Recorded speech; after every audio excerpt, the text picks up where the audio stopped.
Hello, Culés. Welcome to Barca Talk. I'm your host, Gabriel Quiroga, here in the Spanish capital. In today's episode, I speak with Roy Nemer of Mundo Albiceleste as we talk the latest Barca news and review the Granada match from Saturday. We're going to get right into that conversation, but before we do that, I just wanted to let you know about our Patreon community, which is still going on. If you want to help support the podcast, it's only $5 a month.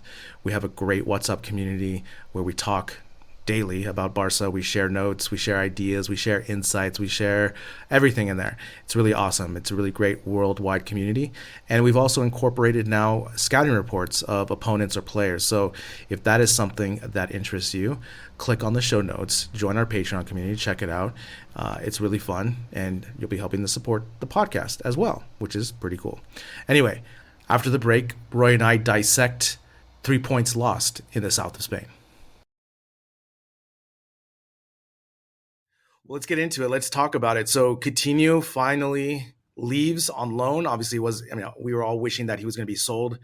But again, this is a big question. This is a question that's been asked in our Patreon community, especially from one of our patrons, Keegan, just saying, what do we need to happen for Ferran Torres to be registered? Now, I previously, Roy, before we started recording, and I kind of did my research to read a little bit about all the finances that are going, but still, It is so complicated to figure this out compared to like American sports or even baseball, whatever, when you have the hard salary cap. What do we need? What else do we need to do? Do we need to sell 4 more players to get Torres registered finally? That's what it looks like. People are saying, you got to sell Coutinho, you got to get rid of Dembele, Umtiti, everyone's talking about those players because they're the ones on the biggest wages, right? Obviously, you have like the Piqué, Alba, Busquets, but those are the captains. I'm not saying good or bad, but they're the untouchable ones. So you got to get rid of maybe some of the, I hate to say this, but some of the dead weight. And Coutinho, unfortunately, was one of them. That signing never worked out. Dembele's been at the club for a couple of years. He's demanding, like 40 million a year now, which is ridiculous, to be honest. But yeah, they got to get rid of a couple of the wages, and getting rid of Coutinho would be a very good start. And then, in my opinion, from what I could tell, if they get rid of one of Umtiti or Dembele, then for sure they could register Torres. There was a really great article by Sid Lowe talking all about all the finance and the dynamics in this. And, one of the issues too is, I'm really anti the Dembele re-signing because I think for the winger that he is, we need more goals than 2 goals every 6 months. I need more from this, right? And one of the issues is if we renew Dembele, we're able to sign Torres because we're going to be able to elongate and shrink his salary from the front end. What do we do? It's kind of like we have Torres waiting. We want Torres to do it, but then it's sacrificing Dembele and also overpaying for a player who hasn't produced in the last 3 years, really. So this is one of the major issues going on in the back room of Barcelona. Yeah, we've been overpaying for Dembele since the day we bought him. Yeah. And this is not a knock on Dembele or anything like that. If we go back, the only reason why Dembele was brought in was because Neymar left and it was an emergency signing. This was not planned, right? And this could have gone either way. This could have been like one of the best signings ever for the club, or what we got now. Unfortunately, it's what we got now. And we're not asking for Dembele, and I don't think many of us were expecting Dembele to be like a Robin, an Arjen Robben for Bayern or for the Netherlands, who was absolutely wreaking havoc on the wings. But something like, it's been 3, 4, 5 years he's at the club now, and his decision making is still off. His shooting is way off, and this has nothing to do with injuries. Injuries can slow down a player, absolutely, but the decision making has nothing to do with that. His shooting has nothing to do with that, and for whatever reason, it hasn't worked out. Cut your losses, get rid of him. You have Torres, so essentially you're kind of asking the board, well, who do you want? Do you want someone that has been at the club for a couple of years now and has failed? Or do you want someone like Ferran Torres, who you just brought in for a pretty good fee? It could have been much worse, but you just brought him in, someone who you're planning to, I think anyways, build with for the next couple of years. So you're going to keep Torres, or you're going to get Dembele? And for me, it's a no-brainer. And I've tweeted a couple of years ago regarding Dembele, and people kept calling me, "Oh, you're a Dembele hater. You're this, you're that." The proof is in the pudding. It has nothing to do with being a hater. He hasn't produced. Yeah, it's one of those things. I was talking with one of my co-hosts, Craig, about this, and he's really anti-Dembele, and I've always been trying to be positive with him. And it's funny because I do get seduced by the potential and the speed that he has. But then one of the last recordings I had with Craig, he just put it to me bluntly. He said, how many goals has he scored this calendar year? And it was crazy. It's like barely nothing, right? Like it's 2 or 3 goals. And that's the thing. As a winger, as an attacker, you need to score goals. If he was assisting on double digit figures, then okay, you live with that because he's attributing to goals, but he's not doing either, plus with all the injuries. So this is my prediction, Roy. You ready for this? I don't Go for think it. I don't think I don't think Torres gets registered for this season. You don't think so? No, no. I just think there's too many moving parts that have to happen for Torres to get registered for the second half of the season. I don't think, especially we were able to loan out Coutinho, which has been such a monumental thing for the last 4 years, and we still can't register him. So they're way off, as you know, as we've been reading today a little bit more. So that's my prediction. I want to be positive because I want Torres to help contribute to this team, but I just think we're in way more dire stakes right now than we really think, and I just don't see. I don't know. That's just my prediction, man. This is, you know. Dude, I hope you're wrong. Obviously, I hope you're wrong, but it wouldn't surprise me either, right? A lot of people, and I love Laporta, right? I really, really do, despite what maybe happened with Messi. I'm not Sure. blaming Laporta for any of that, but I think he's such a good PR guy, and he Yeah. knows what to say, that the club could be are in financial ruins to the point where, like you just said, probably can't even register Torres, but he'll still be like, "Yeah, we're gonna get Haaland. Don't worry about it." Yeah. It's Yeah. no, register what you have first, figure that stuff out. But I hope, look, I hope you're wrong, but at the same time, it wouldn't surprise me. He inherited the club in such a bad way that Yeah. it's gonna be tough. That's the thing, right? Laporta is so great at Jedi mind tricking people, right? These aren't the droids you're looking for, type of thing, right? Haaland is going to come. You know, we want to believe this, especially in this window. But again, if moving Coutinho the way we were able to do, and we still can't register a player, that's really telling. And to me, again, with Dembele's re-signing, there's so many moving parts just to register this one player, you know, and that's what's crazy about this whole situation. So. Anyway, I just wanted to get your opinion on that. I know a lot of people, this was the news of Thursday. There's always news, you know. Friday was the nomina of PK. Yesterday was the match. Let's talk about that match. Barca beat Granada Tenerife 7-0. I mean, sorry, those were the women. That was the women. Sorry. I meant the men's team. The men went to the south of Spain, to Granada, and they lost an opportunity to get 3 points. And this was a tough loss. But again, we're going to talk about some of these things. The first thing I want to talk about that I heard Xavi speak about in the press conference today was the lack of strength possession to finish the game. Now, I would say this is a trend that's definitely been happening in the last games because, again, Celta, Betis, Osasuna, and Granada, they've allowed last-minute goals. So, you know, we've been experimenting with the young midfield and stuff. What can we do to further have stronger possession to really close off these games? Because we're looking at these games, and that's, you know, possibility of, you know, 7 to 12 points that have been left on the board. Yeah, it's look, I'm not sure if it has something to do with the younger players or whatnot. Obviously, Xavi, mentioned it as you just did.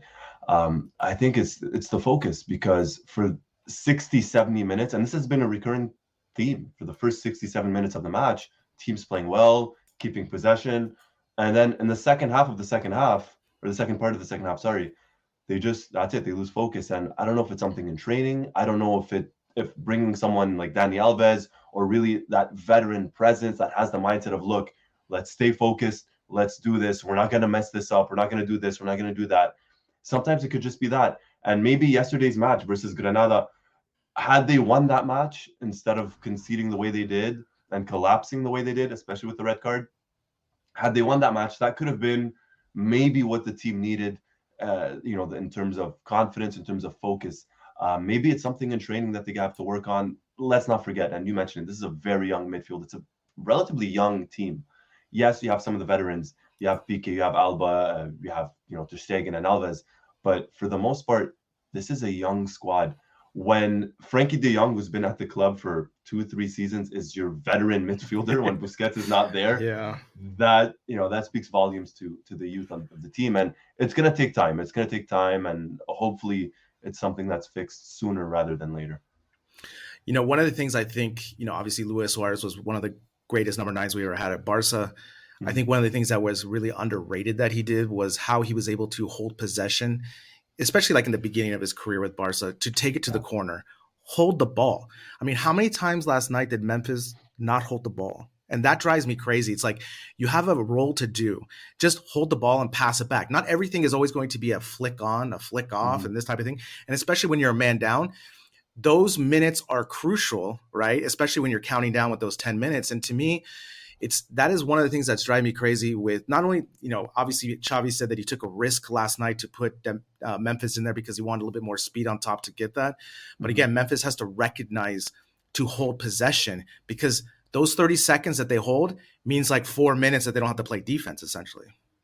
Exactly. And you need that from your number 9. You mentioned Suarez, one of the best, I think, to ever play the game in that position anyways, not necessarily just for Barcelona. And that's what he did so well. And we often joke about, or used to joke about, in terms of his physique, right? At the tail end of his Barcelona career, he was a bigger guy. But you know what? Yeah, he would use his body to shield the ball, to hold the ball, take it to the corner flag.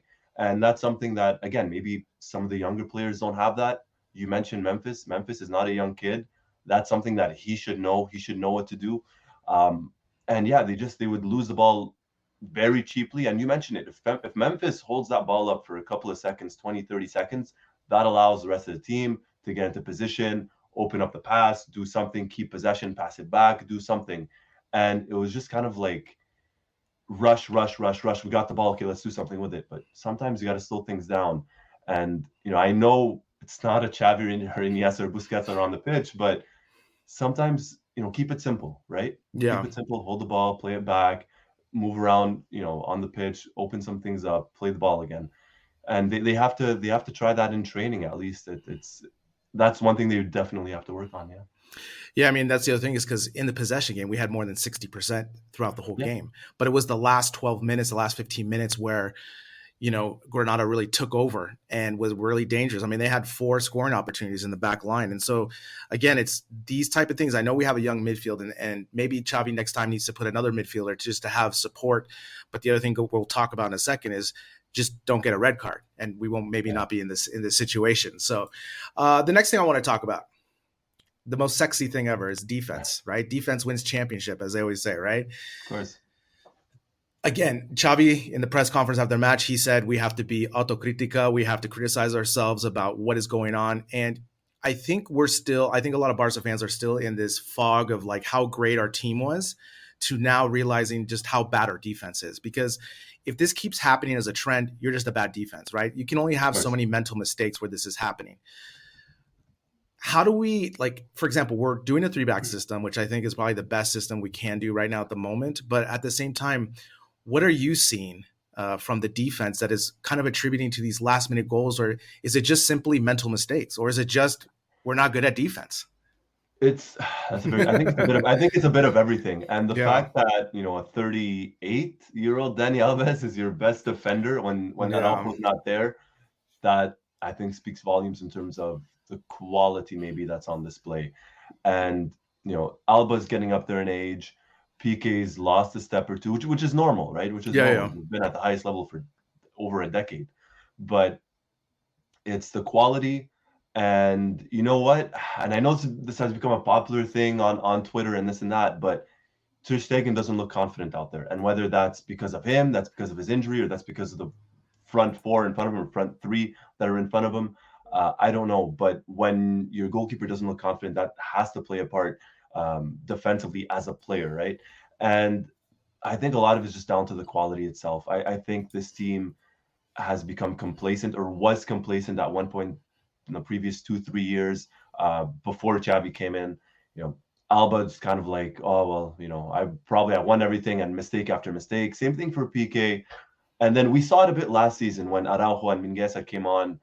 At one point, they were essentially our best defenders. You have these young kids, unproven, untested, come in, and you're like, wow, these guys are actually stepping it up. And I think it just shows how complacent this team was. And it's the lack of quality, man. It's the lack of quality. It's the mentality as well. You have someone that's 38, like Dani Alves, who's obviously lost a step or two, which is completely normal. But when he comes in, playing the way he did, showing the heart that he showed, that's something that has to fight. That has to ignite a fire in you. And if that doesn't, then you have a big problem. And unfortunately, I see a couple of our defenders that fire is no longer there. Yeah, and I'm just going to point the finger at Alba because Alba to Yeah. me hasn't been world class in the last 2 seasons, and it's really hard because he was one of the best left backs in the world, and to obviously there's a natural progression with age. It's a tough position Yes. to be top flight like that. And in the goal yesterday, and also during the week, as you talked about, to get complacent, I understand because when you get older, you just don't want to hustle or put the 100% that you used to when you were 26. It's completely understandable.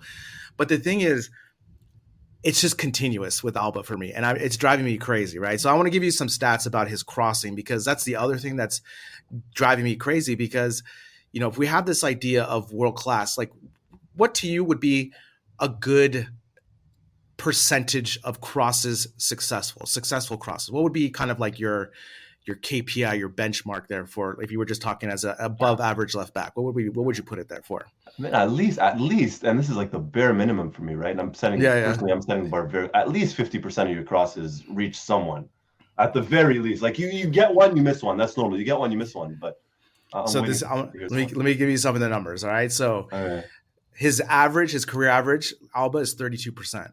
Jesus. Yeah, and this season he's at 27, and last season he was 33. So he's been declining now. We'll take a look at this and see, but I want to give you a comparison to Alphonso Davies, which I think is one of the better, amazing left backs. This season so far, he's close to 38, 40%. Last year, he closed at 44. Wow. So just to give you a comparison, right? And that's the thing. Alba, to me, like I take away all his legacy as a player. I'm just talking about now, this moment right now. His laziness of passing drives me crazy. And on top of that, if you're going to be lazy, please defend, or vice versa. Like you got to do something on the good end, right? And I feel like he's just totally complacent on both ends, and it's affecting our team because, like, for example, in the game during the week, he didn't close in on the defense. They make a perfect cross, first shot, first goal. These teams now, obviously they're all professionals, but these teams now do not fear Barcelona whatsoever. And I think shoring up Jordi Alba or that left back is one of the main things that need to do on defense. But see, we don't have anyone to push him or anyone back, so I don't have a solution for this issue. So this is driving me crazy, just watching him with his face, and he always just looks, he doesn't want to be out there anymore. And so that's the other thing. I don't know. What are your feelings on Alba lately? Like, tell me. Yeah, look, I know he got a lot of stick, and for myself included, a couple of years back after that, infamous Champions League match in England, which we're not going to really talk about, he got a lot of stick. And even last year and the year before, he'll go on a couple of runs where you think, yeah, he's not playing too bad. He's kind of playing well. And then a big match happens and he just collapses. This year, I mean, you mentioned the stats. This year, it's not even the fact that he's playing well and then he plays bad. He plays poorly in a big match. He's just been poor all across the board, everywhere. Yeah. And you could play a couple of bad crosses in a match. It happens. It happens to everybody. But with him, it's not just the fact that he's playing bad crosses, but he's playing, as you mentioned, bad crosses and giving the ball away in key moments in the match. And those good crosses have become, very like one good cross every 6, 7, 8 crosses. That's not cutting it anymore. You're giving the ball away. You're giving the ball away in very bad situations. Messi's not there anymore. Stop trying to pull back. Stop trying to do that. He's done it a couple of times. And again, it's normal. He lost a step or two in terms of speed when tracking back, but his positioning's off. And you would expect someone, as you get older, for your positioning to be better. So his crossing's bad. His positioning's off. Defensively, he's really, really, lost a step there. Sure. And it's affecting everybody. And if it gets to the point where it affects the team, you're conceding goals, you're giving the ball away cheaply in a team that needs to have possession, like we just spoke about. Yeah, maybe going with a back three and benching Alba might be the solution. I don't know. Go with 3 center backs. Try something because Alba's not cutting it. Yeah, and that's the thing. And the other thing too is like I just don't know. He always gets blocked. Like that's the other thing too, right?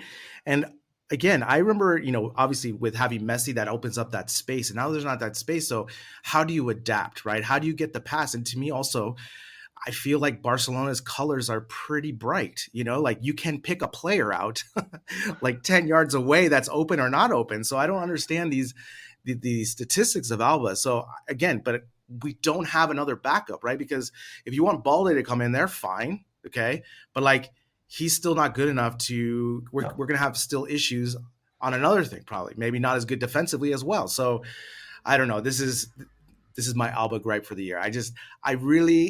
We really need to find a left back soon. I don't know how we're going to do it, but that's something that needs to be done in the shopping list for the summer. Because as I pointed out when I was doing the research of left backs, Alphonso Davies is my favorite one right now because just of how great he is with Bayern. Just looking at his crosses just in the last 2 seasons, it's remarkable when you compare, Right. No, for sure. And we're not talking for those listening, for those watching, we're not talking in terms of who he's crossing to, right? Obviously he's crossing to Lewandowski, but at least his crosses are on point. Yeah. And maybe for Alba, I'll try kind of maybe a little bit of slack, although it's very difficult. I'll try to cut a bit of slack. Maybe sometimes the movement in the box isn't the greatest. So for him, his crosses are a bit off.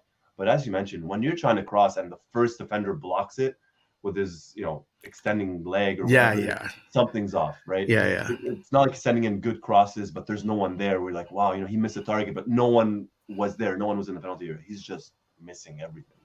I mean, just going back to like the game during the week where he didn't close out, like he gave the player so much space. Yeah. It's a tic-tac-toe effect, because all of a sudden it's a beautiful cross, creates chaos. Mingueza loses his target or his defending player.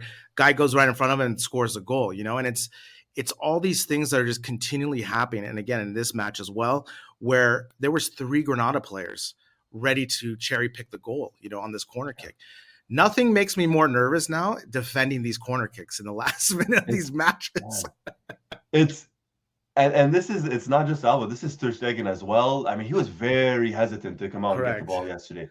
2 step forward and said, "Oh wait, no, I'm not getting this." So he backed off, and no one was on the ball. No one was marking. It was terrible. I get nervous when a cross comes in. Period. Whether it's the last 10 minutes of the match or the first 10 minutes of the match. Yeah. Because we've seen it, and you said it. Teams don't fear Barcelona anymore. And the way they're playing, you can't really blame them. Yeah. That's a good point because, I was talking with my friend. He was like, which goalkeeper would you take in your dream 11 right now at this moment with no budget? And I picked Mendy just because I like the way he has a spring to his step. And that's one of the things that, like you say, with Ter Stegen, the confidence to attack the ball in the air, to attack the ball. You just don't see it as we did in the last couple of years. So maybe it might be something injury related or not. The next thing I want to talk about with the defense is this yellow card bonanza that's going along with this team. This is another picking point for me that drives me crazy. Risk versus tackle, right? This idea of just run along with the player. Like, I don't understand why. I understand in the EPL, it's like in your blood, right? You have to tackle. Like, that is what you do. But in La Liga, yeah, sure, the players are great and stuff, but you see, like when we just talked about Dembele, when he's open, he's a 50% going to make it too. So if you're at the 50, you're at the midline and it's a counter, just run. Like, I don't understand. Like, we have to make these lazy tackles. Longley made a lazy tackle. Gavi with his 2 tackles yesterday. We're taking all this risk. PK should have got a yellow on that one too. Oh yeah. It was so much fire when there's no reward, right? Like, I just feel like most of those plays, you just run with the player. We get back on defense and the other team has to do something incredible to create more opportunities. So is it just simply we shouldn't tackle as much, or we just have to be completely smarter, or is this going along with the growing pains of the youth? It's a bit of everything. It's the snowball effect. It's the, I'll give you an example. Let's say the last couple of minutes of the game, you need the ball, you need possession, you give it away cheaply, you panic. What do? You're going to tackle. Yeah. So that's we've seen that a couple of times this season. The youth as well, right? The youth, don't forget, they're still young, they're still learning. Sometimes they make a mistake, they get angry, they don't know what to do. And you lash out, and sometimes it's merely you try and go for the ball and you don't get it. But there's a difference between, let's say I'm running alongside, let's say I'm PK or whatever. I'm running alongside a striker and he has me beaten for pace, right? And my positioning is great and everything, just for pace. What am I going to do? I'm going to tackle. I could accept that. I'm getting beaten for pace. Yeah. But when you're in midfield and you lose the ball, or you're just reckless and you're running around like a headless chicken and you're like, oh, I got to do something. I'm going to tackle. No.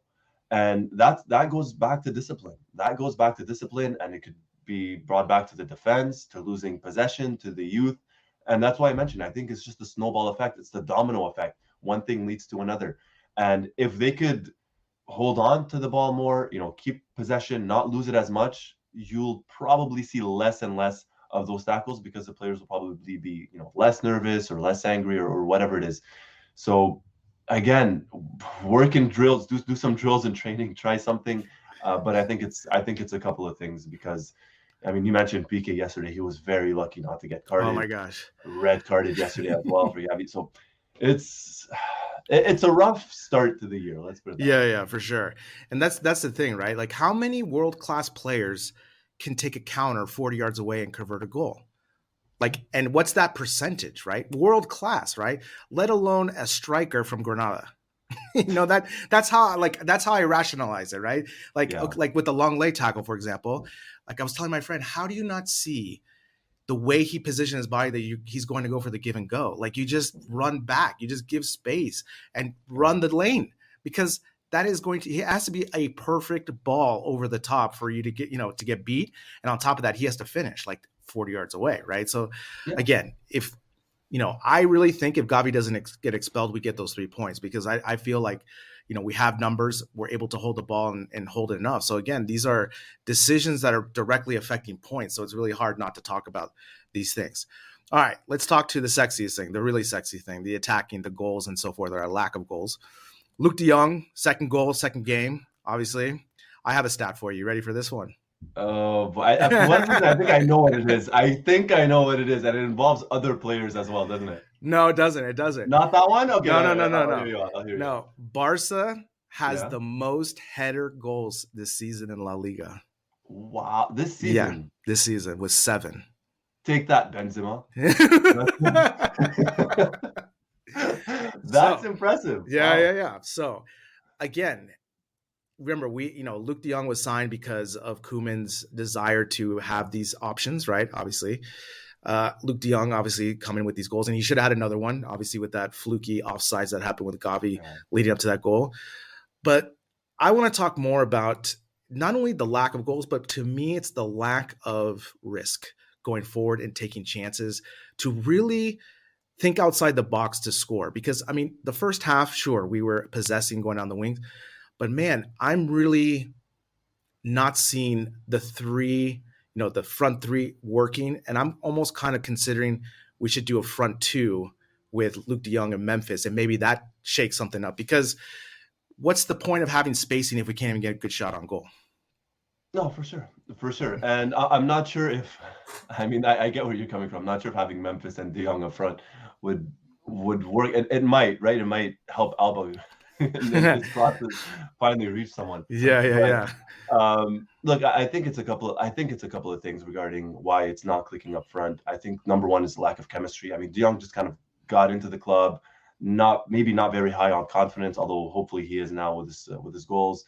Then you have Dembele, who, I mean, he takes a shot from any angle that he possibly can. So that hurts your chances too. I mean, how many times can we see Dembele get the ball, especially yesterday? Wow, he frustrated me. But gets the ball on the wing, cuts in, shoots, doesn't hit the target. Not the first time, not the second, not the third, not the fourth. And that kills your attack, right? And then you get someone like Luke de Jong, who, I'll be honest, impressed me yesterday. And not specifically because of the goal, but his movement. Yeah.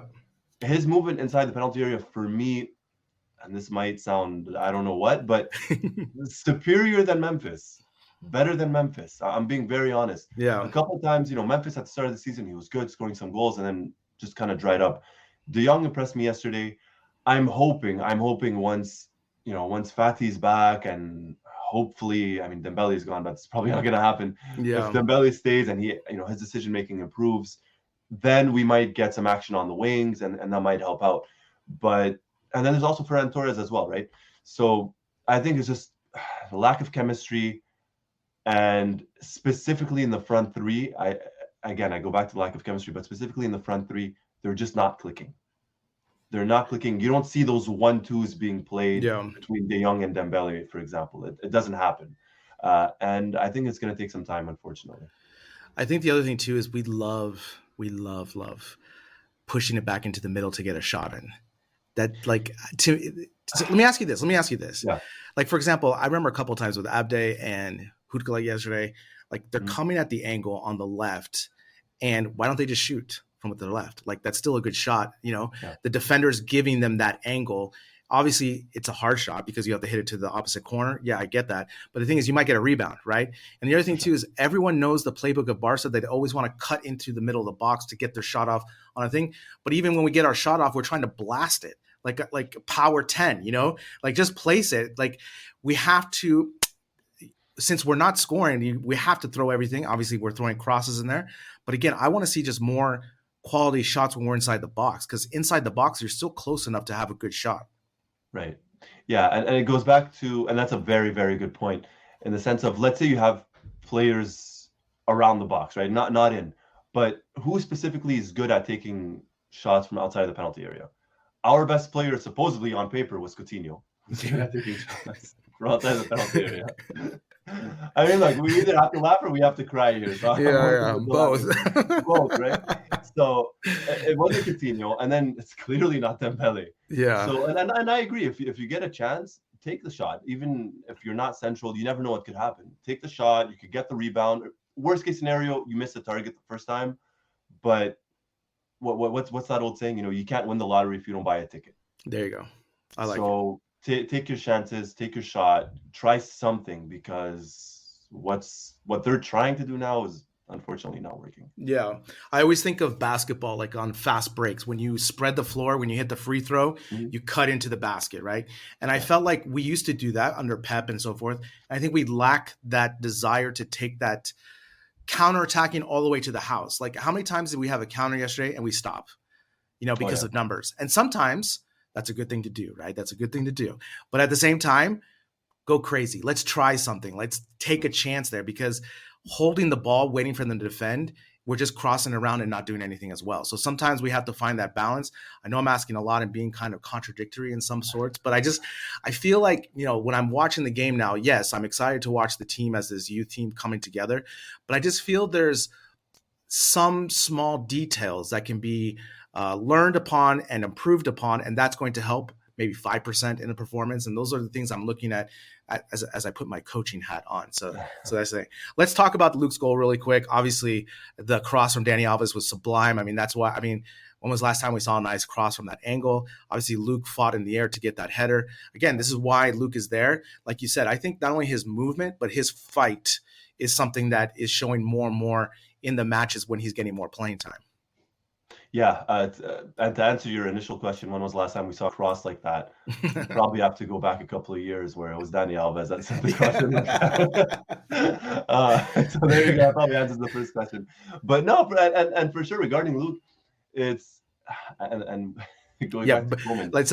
We're not going to be like so crazy with it, but at the same, we have to give him props for scoring the 2 goals and being a good performer of the match, right? That's the thing. Yeah. No, definitely, and we all kind of laughed when that comment of Luke is better in the air than, was it Neymar or something? Yeah. It kind of helps when you're taller in a different position, but that's for another day. Yeah. He showed it yesterday, and it was a great cross by Alves, and the positioning by Luke, where he had to kind of go around the defender, go behind the defender, and extend and get the ball, and that was great, and that's great. And I even sent out a tweet yesterday saying, everyone talked crap about Luke, and now here he is making the run off the defender's shoulder, and he was good. He was good yesterday, and credit to him, man, because it hasn't been easy for him. He's gotten a lot of stick from a lot of people, myself included. I'm throwing myself in there in that list, and he's doing what he's supposed to do. He got a goal yesterday that was, I want to say wrongly disallowed, but disallowed for offside, and then he got another goal. And essentially, from your striker, there's not much more you can ask for. Ultimately, he's holding the ball well. His positioning is good. He's scoring. So credit to him. Although I'll say this, and I feel bad saying this because I just praised him, but he's not the level. He's not at Barcelona's level, if you know what I mean. Yeah, for sure. Good guy, I'm sure, and he's playing well, but that number 9 position needs to be someone else. Yeah, sexier. That's yeah. Let's go with that. Yeah. Sexier, more consistent. I mean, that's really what it comes down to. I mean, that's sure. We're talking about that. I mean, with if Luke de Jong hits a goal streak here, he's going to be almost the top scorer for Barca this season, So that's how bad the goal scoring. Yeah, that's how bad the goal scoring is. I mean, Memphis has 8 right now, so Luke has 3. So it's like this. this is the problem with the attack. I mean, I really hope Xavi's able to find something. And again, we're all hoping with bated breath for Fati, because I think that ultimately is really going to change the game for us, because that puts everyone down the list a little bit, right? So then all of a sudden Hukla is a reserve, he comes in with 10 minutes, and all of a sudden that gives you that extra boost maybe that you're looking for at the end of the game. So again, we're all holding our breath for Fati. The last couple of things I want to talk about is the injuries and obviously the Supercopa that's coming up. So with the injuries, there's got news today here from Spain. Eric Garcia, 5 weeks with hamstring. One of the things that we were complaining about at the beginning of the season with Koeman was the amount of injuries in this medical team. We're continuing to see injuries mount up. Obviously, Araujo was an unlucky one with his wrist. We can't really say that that's something with the medical team. But again, with hamstrings, do you see the team improving in fitness? Are you seeing them? Because maybe I'm always in this bubble of looking in different things, but are you seeing a stronger team than compared to 3 months ago? I am. Okay. But at the same time, that's not saying much. Because 4 months ago, you watch Barcelona and you're just, unfortunately, I'm joking around, but you're expecting an injury. Like, oh, well, let's play injury bingo. Who's going to get injured today? And it was literally like that. Every week, you had 2 or 3 injuries. And now, look, a couple of people got COVID as well. And we don't know, coming back from COVID, how that affects you, be it mentally or even physically as well. So that's a whole other issue. But I do see the team, better than they were physically, at least a couple of months ago. But let's not forget, this is a team, for the most part, right? For the most part, that were there last season and the season before. And it goes back to complacency, the lack of training, the lack of intensity in training, and the lack of intensity even during the matches. Yeah. And that takes time. That takes time to build up. I think we're seeing, slowly but surely, a bit of difference on the pitch. But yeah, I mean, that Garcia injury, that's going to hurt for 5 weeks, and that won't be easy. Yeah, especially with the depth and the yellow cards that are happening on this team, I mean, that's the thing. Like, next match, Gavi's not going to be playing. Luckily, PK didn't get ejected, because could you imagine if PK got that red card and all of a sudden we're without Eric Garcia and PK on defense, without Araujo? It's like we're going to have tryouts. We're going to have tryouts for defenders. Seriously. Okay, I mean, hopefully, again, I just feel like we just need some good luck, right? Like I tweeted out the other day, I was like, when Araujo got hurt, I was like, looks like the 3 Kings gave us coal, right? Because like I just feel like every match there's always an injury or something we can't recover. I mean, we lost Frankie de Jong, right, to like a calf injury the last match, and it's like just constant things like this. So I hope we can just get some good luck. I mean, we just like what it's bad karma or what's going on here, I don't know. I don't know if it's all the crap that we spoke as fans like 10 years ago or 5 years ago when we were dominating world football and finally came back to us to haunt us. But yeah, it's been tough. It's been tough on the players, obviously, and it's not like you could tell a lot of these guys, especially the youth, right? They want to play and they want to show their worth. And sometimes, someone like Pedri, for example, I mean, he played 5,000 matches last season or last year. And eventually the injuries are going to catch up. And hopefully our luck begins to turn around on Wednesday against Madrid. Yeah, I mean, that's the thing, right? And the good thing is, Barcelona are clawing their way back up the table. They're now 6 with 32 points. But again, like you said, they are traveling to the south of Spain, to Saudi Arabia, for the Europa Supercopa, and they're playing Real Madrid. And Real Madrid won last night 4-1 against a very disappointing Valencia match. I mean, they were brutal last night. I don't know if you could watch any of it. They lost 4-1, but Real Madrid are really cruising right now with 49 points at the top of the table. I think my biggest fear with this match are twofold. Going to Saudi Arabia, which is a long flight, playing the one match and getting embarrassed, and then coming back. That to me is worst case scenario, because then all of a sudden the doubt of Xavi's project is going to be in. Obviously, everyone's going to be praising Madrid, but also just flying all the way to Saudi Arabia to play this one match and coming all the way back. Like those are all, and hopefully no injuries. Like that's the thing we have to look at. This is a really big match. Not only is it a Clasico, quote unquote, but also, to see where the team's at, to see if they're a bit better. But man, this match really scares me, man, because Vinicius is actually scoring goals now. Yeah. Benzema is the league leader in goals. And I believe that Madrid is going to be out for blood in this match because they just want to put their stamp on this, especially, they're just like, calm down. We're still top dogs here this season.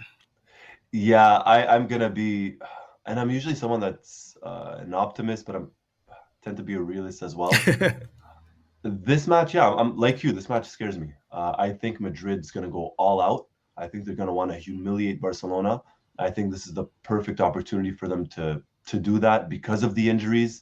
And because, Xavi's going to want to play for the win, right? He's not, and he had no choice anyways, but he's going to want to play for the win. And I wonder what kind of risks he's going to take. That's number one. The fatigue is going to play a role, like you said, south of Spain, flying out to Saudi Arabia.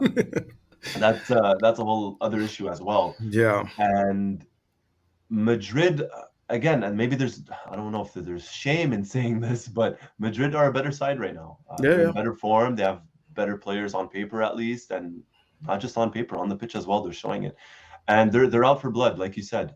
Benzema's top of the league. Vinicius is scoring. Since when does Vinicius score? I don't know. So yeah, I'm expecting a very bad scoreline for Barcelona, to be honest. Unfortunately, I hope I'm wrong.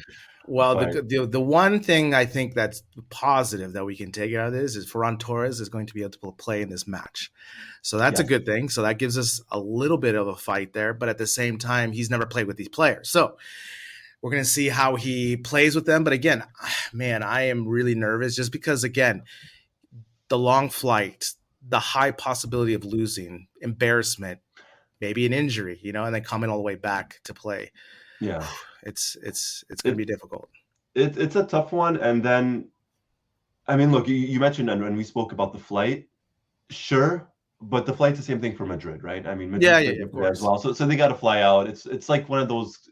I'm calling it an excuse for me, anyways. But it's one of those excuses of, the pitch wasn't very good. It was dry. Yeah, but the pitch was the same for everybody, right? Yeah. For sure. Same thing when you fly. But hey, I'm using it as an excuse. Players are tired. They flew to Saudi Arabia. It's like a 4 or 5 hour flight. They're tired. Yeah. But I talk more like to go there, then play, and then turn around and come back, right? Like that's what I'm looking at. Yeah. No, definitely. Yeah, so we'll see. Again, that's Wednesday night, and then Atletico Madrid plays against Athletic Bilbao on Thursday night, and the winner plays on Saturday, I believe. So. Is January the unofficial Barcelona versus Athletic Bilbao like 10 times a month? Is that like the official month? I don't get it. I felt like I remember last year we faced them like 3 times in 1 week. Yeah. It's actually in the La Liga scriptures from 100 years ago. Yeah.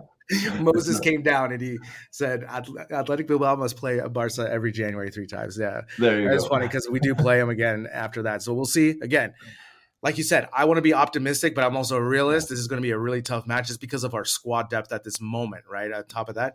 And also maybe it's not a bad thing that we lose and then get the weekend to recover and then get going for the next following week. Yeah, that's another, that's another way of looking at it. I'm looking at the calendar right now. They play Alaves right after, and it's away from home. And then it's Atletico Madrid at the Camp Nou.